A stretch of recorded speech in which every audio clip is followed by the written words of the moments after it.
that shaft that goes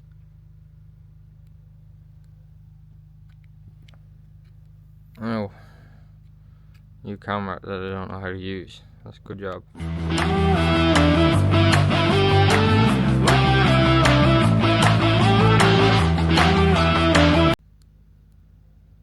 Yeah, now we're talking.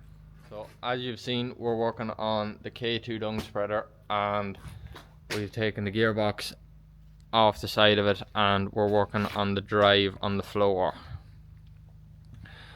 So what's gone wrong is that's the drive, the bar going across with the cogs on it for driving the floor, and this chain came off, went in here between this bearing or bushing and pushed this whole shaft over against the bolts on this side, and then got stuck and rung the shaft. So there's supposed to be a shaft coming out here and it's sheared off. The other end of that shaft is still on the gearbox. So we've had to get the chain back on. Just finished and opening one side and cleaned all that out, and now we've to open the other side, pull it round and open the other side. So then we'll get the shaft out. I think open these two panels on the side, one here and one on the other side, and then the whole shaft should just come out hopefully. And we have the gearbox in the workshop here. I don't know how we're going to do this. I've never seen it done before, but I presume it's not that difficult just to get the shaft out of the gearbox. And then we'll send it away to Suwan's and get it all welded up and hopefully back in. And we're gonna put also a piece on the floor here in the middle on the floor, so that the chain can't do that again. Like a little, I don't know, a solid piece of steel with a V in it, that it kind of guides the chain out onto this, so that if it does want to jump off again, that it won't go in here, that it'll maybe go inside, or hopefully it just won't jump off again. Also that bar in there, can't really see it, you'll see it more when we get it off, is bent, which wouldn't have helped. But something we've noticed, if the chains aren't kept tight, which would be a little bit of why this happened, and you're loading from that side of the spreader, throwing stuff in against this wall all the time, stuff builds up here on this edge, you can kind of see it there, and kind of pushes the chain offline. But anyway, it is what it is, and we'll get her fixed up.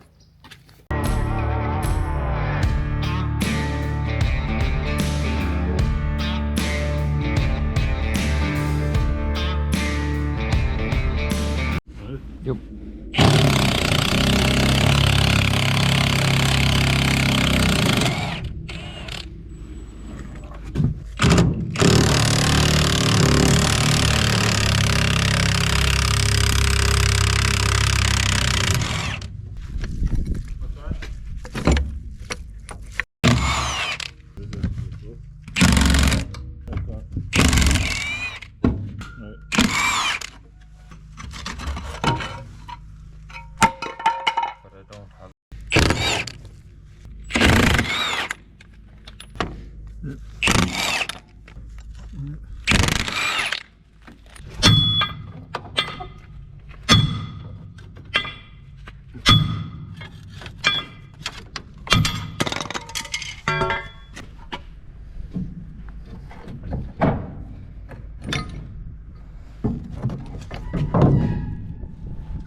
Have the shaft out and got the other end of the shaft out, so that goes on there.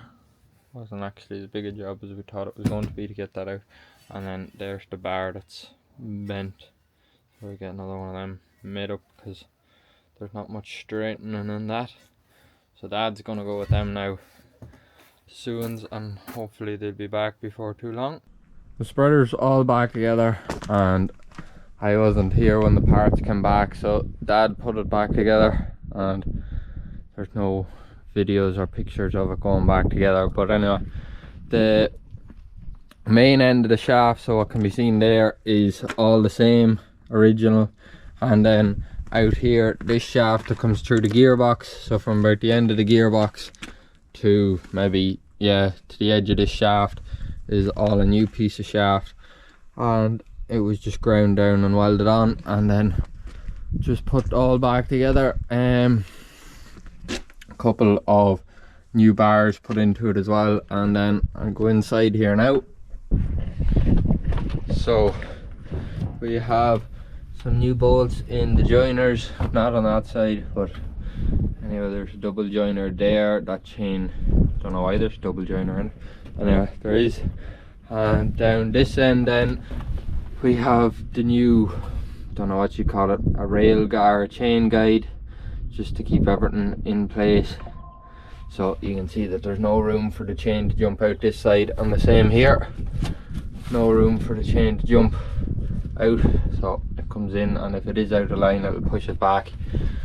Maybe eventually we'll put another one up there, but we never have a problem with the front cogs, so more than likely won't do it. And other than that, it's working fine. We have spread a couple of load of beat with it, so no dung, no heavy loads into it just yet, but it has worked fine, so I can't imagine anything's going to go wrong with it.